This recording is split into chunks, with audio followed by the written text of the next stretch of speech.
और अब बात पंजाब की, जहां देर रात डबल ब्लास्ट से हड़कंप मच गया।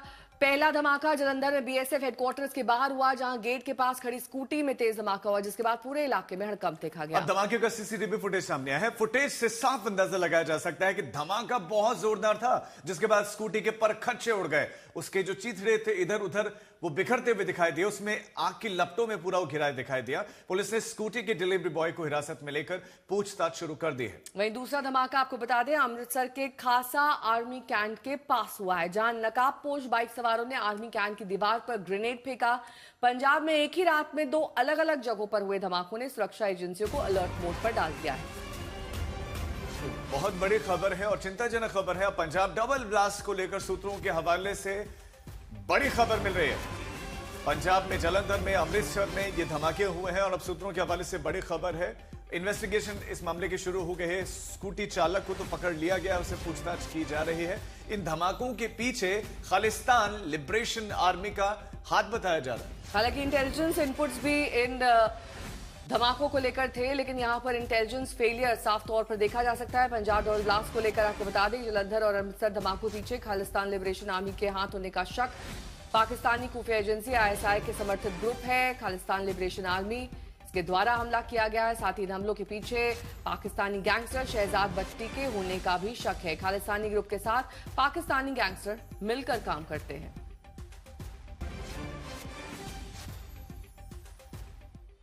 पंजाब डबल ब्लास्ट को लेकर एनआईए ने जांच शुरू कर दी है। बड़ी खबर आपको देते हैं, एनआईए की 2 टीमों पंजाब भेजी गई है। एनआईए ने 2 टीमें बनाई हैं, इन्हें पंजाब भेजा है। ब्लास्ट साइट पर जाकर ये जांच करेंगे एनआईए की टीम।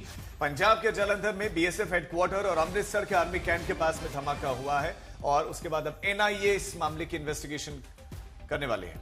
एनआईए की 2 टीम्स को पंजाब भेजा गया है और वहां से जो फोरेंसिक सबूत हैं वो जुटाए जा रहे हैं कि आखिरकार ब्लास्ट में क्या कुछ डिटेल सामने आ रहे हैं। अरविंद ओझा मेरे सहयोगी जुड़ गए हैं इस वक्त तमाम जानकारी के साथ। अरविंद, इंटेलिजेंस फेलियर माने से, क्योंकि इससे पहले भी एक अनसक्सेसफुल ब्लास्ट को अंजाम देने की कोशिश हुई थी, उसके बावजूद इस बार डबल ब्लास्ट।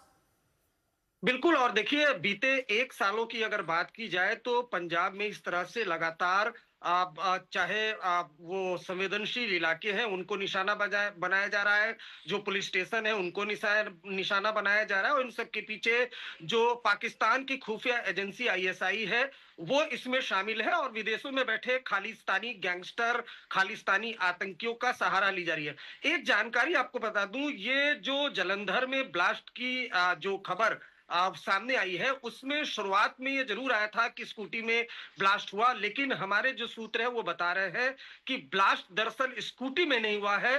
कुछ लोग वहां पर विस्फोटक आईडी रखकर गए हैं, जिसमें ये धमाका हुआ है, जिसमें स्कूटी भी चपेट में आई है। सीसीटीवी में कुछ संदिग्ध वहां पर दिखाई दिए हैं, जिनकी तलाश की जा रही है। और दूसरी जो सबसे अहम बात है वो ये है कि जो जलंधर में धमाका हुआ और जो अमृतसर में धमाका हुआ, दोनों में एक ही मॉड्यूल के शामिल होने का शक है। पंजाब पुलिस के अलावा अब इंटेलिजेंस ब्यूरो की टीम, जो सेंट्रल एजेंसियां हैं, वो भी जांच में शामिल हो गई हैं। राजीव, तो ये आपने बड़ी जानकारी दी कि ब्लास्ट जो है स्कूटी में नहीं हुआ, वहां पर रख कर गए थे आईडी। हमारे साथ कमलजीत भी है। कमलजीत, फलियर सवाल यह है कि किसका है, स्टेट गवर्नमेंट का या सेंट्रल गवर्नमेंट का? सवाल यह कि जो शख्स जो स्कूटी सवार था उसको भी हिरासत में लिया गया, तो क्या उसे छोड़ा गया है फिर अभी?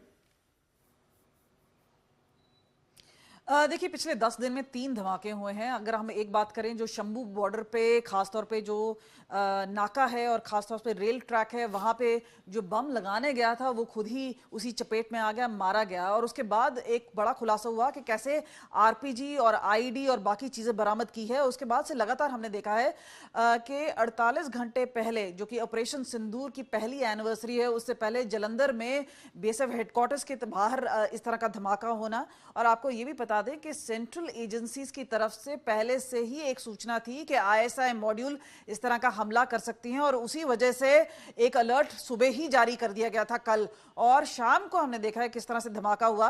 अब गुरप्रीत जो व्यक्ति है, जो वहां पे अक्सर पार्सल पहुंचाया जाता है, बीएसएफ वाले का बेटा है, वहां पे ये बात आ रही है कि उसे मालूम नहीं था, और शुक्रिया जैसे ही धमाका होता है वो तमाम जानकारी के लिए आपका।